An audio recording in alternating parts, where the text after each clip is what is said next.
My name is Peter Kinman. I am a research associate in the Department of Electrical and Computer Engineering here at Fresno State. I've been here for 7 years. My research is work for NASA, funded through the Jet Propulsion Laboratory, JPL, which is located in Pasadena, California.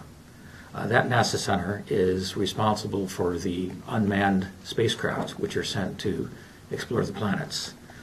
For example, the recent series of Mars explorers, like Curiosity, Spirit, and Opportunity, those are all missions sponsored by the Jet Propulsion Laboratory.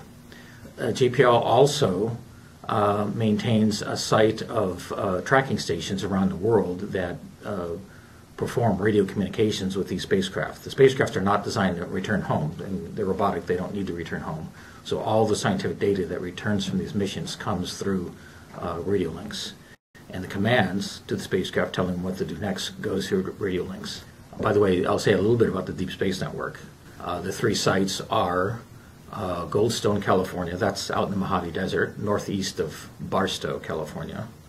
A second site is near Madrid, Spain, about 30 kilometers west of Madrid. And the final site is in the southern hemisphere, just outside of Canberra, Australia.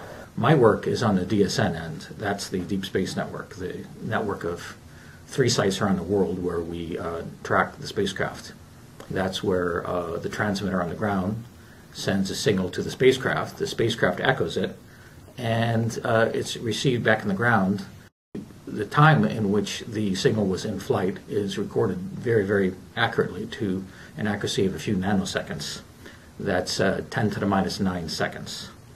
And from that, they can deduce the range of the spacecraft, the distance of the spacecraft.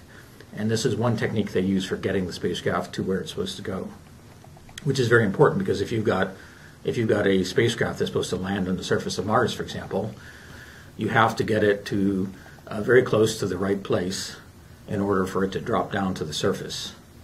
If it doesn't get to the right place, it may overshoot Mars and keep going out. If it comes in too fast, it could hit the surface hard and be destroyed. So radio navigation is absolutely essential.